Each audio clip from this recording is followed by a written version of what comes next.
আসসালামু আলাইকুম। আজকে কুমিল্লা বোর্ড 2022-এর যে কোশ্চেনটা আছে অন্তরীকরণের সেটা সলভ করব। আসলে কুমিল্লা বোর্ডে দুটো কোশ্চেন আছে, তো কুমিল্লা বোর্ডের যে প্রথম কোশ্চেনটা সেটা সলভ করবে এখন। তো উদ্দীপকটা দেখো, উদ্দীপকটা হচ্ছে H of x is equal to cos X এবং P of x is equal to X square plus 1 into tan inverse X minus X. এটা হচ্ছে আমার কি উদ্দীপক। তো ক নম্বর কোশ্চেনটা হচ্ছে এক্সের সাপেক্ষে পি অফ এক্সের অন্তরাশি নির্ণয় করো। তো এখানে দেখি দেওয়া আছে P of x is equal to X square plus 1 into tan inverse X minus x. তো এখন দুই পক্ষে কী করবো, ডিডি এক্স নিব, অর্থাৎ অন্তরাশি বের করতেছি। তাহলে DD x P of x is equal two DD x of যেটা আছে পুরোটা বসে দিব দেখে দেখে। হ্যাঁ, এখানে মাইনাস আছে না, তাহলে এটার জন্য আলাদা একটা ডিডিএক্স হবে, অর্থাৎ ডিডিএক্স দিয়ে পুরোটাকে গুণ করলাম, গুণ করার পরে এই লাইনটা আসলো। এরপর দেখি তো এখানে এক্স স্কোয়ার প্লাস 1 একটা টার্ম, ট্যান ইনভার্স এক্স একটা টার্ম, তাহলে এটা হচ্ছে ইউভি ফর্মুলা। আর আমরা জানি ইউভি ফর্মুলা হচ্ছে কি, ইউকে বের করে বিকে ডিফারেন্সিয়েট প্লাস ভিকে বের করে ইউকে ডিফারেন্সিয়েট। এই যেটা ডিডিএক্স অফ ইউবি হচ্ছে কি, ইউকে বের করে বিকে ডিফারেন্সিয়েট প্লাস বিকে বের করে এই যে ইউকে ডিফারেন্সিয়েট এক্সের সাপেক্ষে, ঠিক আছে। তো এখন এক্স স্কোয়ার প্লাস 1 এটাকে ইউ ধরে নিই, ট্যান ইনভার্স এক্স এটাকে ভি ধরে নিই, তাহলে ইউকে বের করলাম, এখন ভিকে ডিফারেন্সিয়েট করব প্লাস ভিকে বের করলাম এবং ইউকে ডিফারেন্সিয়েট করব। এরপর এখানে কি আছে, ডিডিএক্স অফ এক্স আছে। আচ্ছা, তো এক্স স্কোয়ার প্লাস 1 যেরকম আছে সেরকম বসিয়ে দিব। আর ট্যান ইনভার্স এক্স আমি একটি সূত্রের উপর ক্লাস নিয়েছি, ওইখানে লেখা আছে, ওটা যারা দেখো না তারা দেখে নিও। তো আমি লিঙ্কটা ডেসক্রিপশন বক্সে দিয়ে দিব প্রয়োজনে। আচ্ছা দেখো, ট্যান ইনভার্স এক্স এর সূত্র হচ্ছে, সূত্র বলতে এটিকে যদি তুমি অন্তরীকরণ করো অর্থাৎ ডিফারেন্সিয়েট করো, তাহলে 1/1 প্লাস এক্স স্কোয়ার পাবা। তাহলে ট্যান ইনভার্স এক্স কে ডিফারেন্সিয়েট করলে 1/1 প্লাস এক্স স্কোয়ার পাওয়া যায়, প্লাস ট্যান ইনভার্স এক্স আছে, এটা বসে দাও। এখন আসো এক্স স্কোয়ার প্লাস 1 এটাকে ডিফারেন্সিয়েট, এক্স স্কোয়ার মানে কি, পাওয়ার আগে আসবে, পাওয়ার একটা কমবে, তাহলে 2x হবে। আর 1 কে গেলো কি আসে, 0 আসে, সেটা না লিখলেও চলে।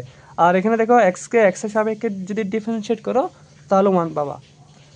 ওকে, এরপর এখানে দেখো তো এক্স স্কোয়ার প্লাস 1 মানে তো 1 প্লাস এক্স স্কোয়ার, লব এবং হর তুমি দুটো কাটাকাটি করো, তাহলে 1 পাবা, প্লাস 2x এটাকে আগে আনো, ট্যান ইনভার্স এক্স লেখো, -1 আবার এখানে +1 -1 কাটাকাটি যাবে, তাহলে 2x আনসার হবে কি 2x into tan inverse x. এটা হচ্ছে তোমার কি আনসার, ক নম্বরের আনসার একটুকে শেষ। এরপর আসি খ নম্বরে কি বলা হয়েছে, প্রমাণ করো যে limit x tends to 0 h of 0 minus 2 into h of x plus h of 2x divided by x square is equal to -1। তাহলে আমি লেফট হ্যান্ড সাইড বের করব, রাইট হ্যান্ড সাইডটা প্রমাণ করব। তো যারা আমার ক্লাস অলরেডি করো তারা জানো আমি আনসার আগে থেকে লিখে রাখি, দেন বোঝাই যাতে সময়টা নষ্ট না হয় আর কি। তো দেখো দেওয়া আছে h of x is equal to cos x, এটা উদ্দীপকে দেওয়া ছিল।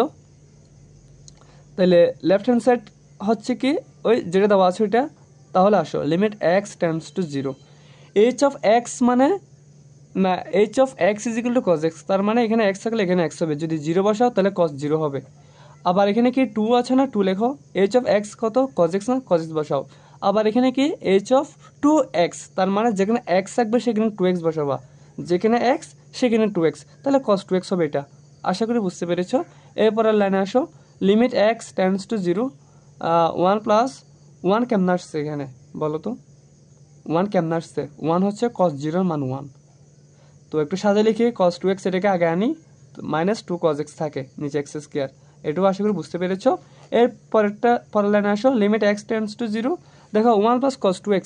আচ্ছা আমরা তো একটা সূত্র জানি, cos 2 থিটার সূত্র, এখানে আসলে 4টা আছে, একটা হচ্ছে cos square theta minus sine square theta, আরেকটা হচ্ছে 2 cos স্কোয়ার থিটা -1, আরেকটা হচ্ছে 1 - 2 সাইন স্কোয়ার থিটা, এবং আরেকটা হচ্ছে কি 1 প্লাস sec স্কোয়ার থিটা নিচে 1 মাইনাস sec স্কোয়ার থিটা। তো তাহলে দেখো তো 1 প্লাস cos 2x, এটাতে আসো, এই যে cos 2 থিটা সমান কি 2 cos স্কোয়ার থিটা -1 না, তাহলে 1 কে তুমি ওপাশে নিয়ে যাও, তাহলে কি হয় 1 প্লাস cos 2 থিটা, তাহলে is equal two 2 cos square theta. তাহলে তুমি 1 প্লাস cos 2x না লিখে 2 কি লিখতে পারবা বলো তো? 1 প্লাস কস 2x না লিখে 1 প্লাস কস 2x না লিখে 2 কস স্কোয়ার এক্স লিখতে পারবা। তাই যে 2 কস স্কোয়ার এক্স লিখলাম। এরপর কি minus 2 cos x minus 2 cos x লিখলাম। আচ্ছা, এরপর দেখো এখানে কস এক্স আছে, এখানে কস এক্স আছে, তাইলে তুমি এখান থেকে আচ্ছা এখানে 2 আছে, তাহলে এখানে 2 আছে, তাহলে তুমি 2 কস এক্স কমন নাও আর মাইনাস কমানোর সাথে, কারণ হচ্ছে 1 মাইনাস কস এক্স দিয়ে আমি আলাদা একটা সূত্র পাবো সেজন্য। তাহলে এখান থেকে মাইনাস 2 কস এক্স কমন নিলে এখানে কি থাকে, এটা যদি এটা পুরোটা চলে আসলে এখানে তো 1 থাকবে 1। আর যেহেতু মাইনাস কমন নিয়েছি তাহলে প্লাস হলে মাইনাস হবে, এই যে মাইনাসটা প্লাস হবে, প্লাসটা মাইনাস হবে। তাহলে 2 কস স্কোয়ার এক্স থেকে যদি 2 কস এক্স চলে যায় তাহলে আরেকটা কি থাকে, কস এক্স থাকে। আশা করি এটা বুঝতে পেরেছ। এরপর আসো পরের লাইনে limit x tends to 0 minus 2 cos x into, দেখো তো এটা হচ্ছে কস 2 থিটার সূত্র, আবার এটা হচ্ছে উপগুণিতকের উপগুণিতক মানে হচ্ছে যেটা কোণ সেটাকে 2 দিয়ে ভাগ। তাহলে দেখো তো এই যে এই cos 2 theta is equal to 1 minus 2 sine square theta, এটা দিয়ে মিলবে। তাহলে cos theta is equal to কি হবে, 1 minus 2 sine square theta by 2, তার মানে কোণ যেটা সেটা 2 দিয়ে ভাগ। তো এখন দেখো তো এটা কি 1 মাইনাস কস এক্স না, তাহলে 1 তুমি কস 2 থিটা মানে কস থিটা আর কি ওই পাশে নিয়ে যাও, তাহলে মাইনাস হবে নাকি। আর 2 সাইন স্কয়ার থিটা বাই 2 অর্থাৎ 2 সাইন স্কয়ার এক্স বাই 2 সেটাকে ওই পাশে নিয়ে যাও, তাহলে এটা আনসার হচ্ছে 2 সাইন স্কয়ার এক্স বাই 2। এটা হচ্ছে উপগণিতকের সূত্র। তো আমার ত্রিকোণমিতির সূত্র আছে, আলাদা একটা প্লেলিস্ট আছে, তো ওইখানে বিস্তারিত লেখা আছে উপগণিতকগুলো কীভাবে বের হয়। যারা এটা বুঝে না তারা ওখান থেকে দেখে নিও। তো এরপর আসো 2 ইন্টু 2 তাহলে 4 হবে, প্লাস মাইনাসে মাইনাস, আর cos okay sine square x by 2 sine square x by 2। আচ্ছা, এরপর এখানে আসো minus 4 limit x tends to 0 মানে মাইনাস 4 যেটা আছে এটাকে আমি বের করে ফেললাম আর কি, বের করলাম।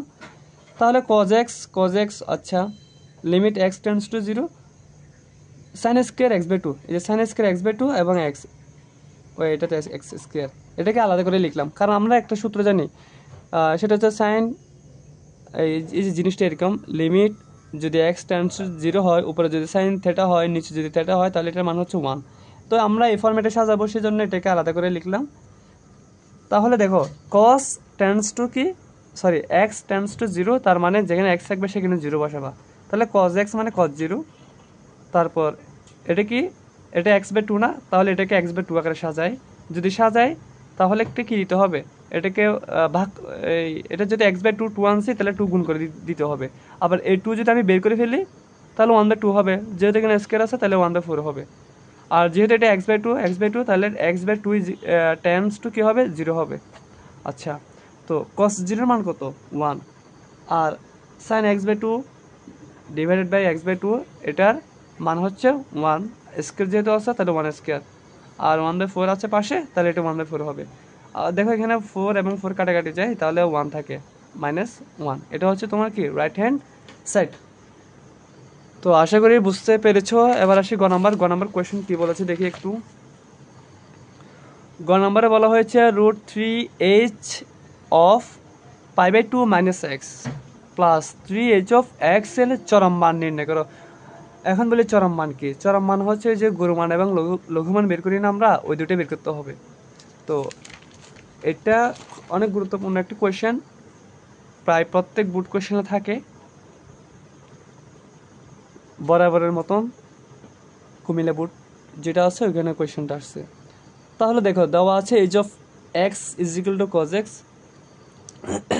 ধরি F of x is equal to, এটা তোমার দেওয়া আছে গ নাম্বার কোয়েশ্চেনে √3h π/2 minus x plus 3h of X, এটা দেওয়া আছে। আচ্ছা, তো এখানে কি লিখছে, এইচ অফ এক্স মানে হচ্ছে cos x, h of x মানে কস এক্স, তার মানে এক্স থাকলে এক্স বসাবে আর কি। আর দেখো তো এখানে কি আছে এইচ না এটা, আর এটা কি π/2 মাইনাস এক্স, তাহলে যেখানে এক্স থাকবে সেখানে π/2 মাইনাস এক্স বসাবো, কি বসাবো π/2 মাইনাস এক্স। তাহলে দেখো √3 আর এইচ অফ π/2 মাইনাস এক্স মানে হচ্ছে cos π/2 minus x plus h of x মানে কস এক্স। তো এটা হচ্ছে পুরোটা ত্রিকোণমিতির উপর। ওই যে আমরা তো জানি π/2 এর সাথে যদি বীজের গুণিতক থাকে তাহলে কস থাকলে সাইন হয়, সাইন থাকলে কস হয়, ওইটাই। তাহলে কসটা কি হয়ে যাবে, সাইন হয়ে যাবে। আচ্ছা, তাহলে এটা কি হয়, √3 sin x প্লাস এটা কি 3 cos x। এখন এটাকে ডিফারেন্সিয়েট করব। তো যদি ডিফারেন্সিয়েট করি তাহলে কি পাওয়া যায় দেখি। সাইনকে যদি ডিফারেন্সিয়েট করি তাহলে cos x পাওয়া যায়, সাইন এক্সকে যদি ডিফারেন্সিয়েট করি তাহলে cos x পাওয়া যায়, আবার cos x কে যদি ডিফারেন্সিয়েট করি তাহলে মাইনাস সাইন x পাওয়া যায়।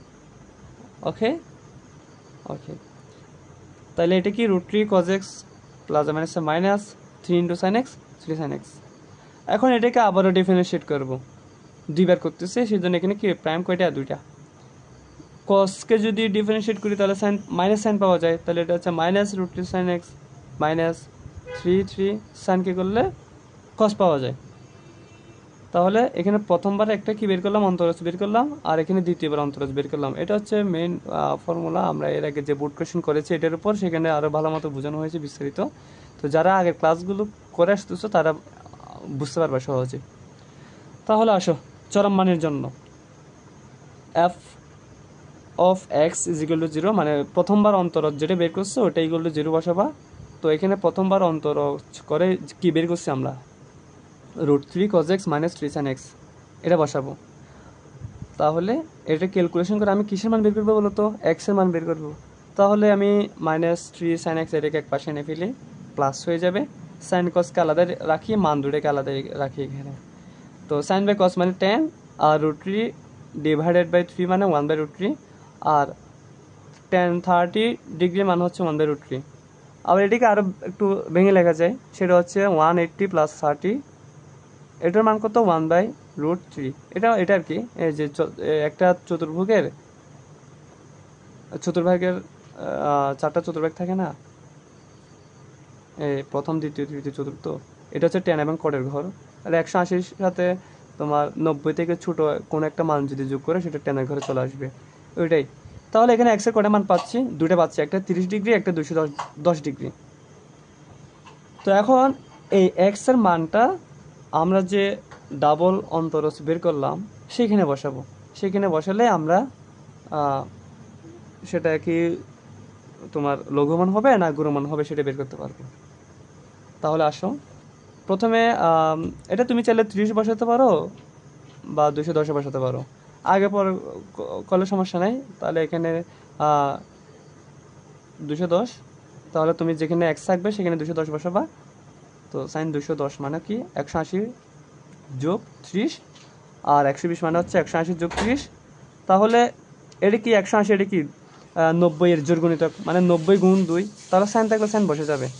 আর সাইন এটা কি 180 + 30 না, তার মানে এই ঘর না, এটা হচ্ছে সাইন এবং কোসেকের ঘর, এটা tan এবং cot এর ঘর, আর এটা cos এবং সেকের ঘর। এখানে হচ্ছে অল, মানে অল স্টুডেন্ট টেক কেয়ার, আমার ত্রিকোণমিতি ক্লাস আছে ওখানে দেখে নিতে পারবা বিস্তারিত।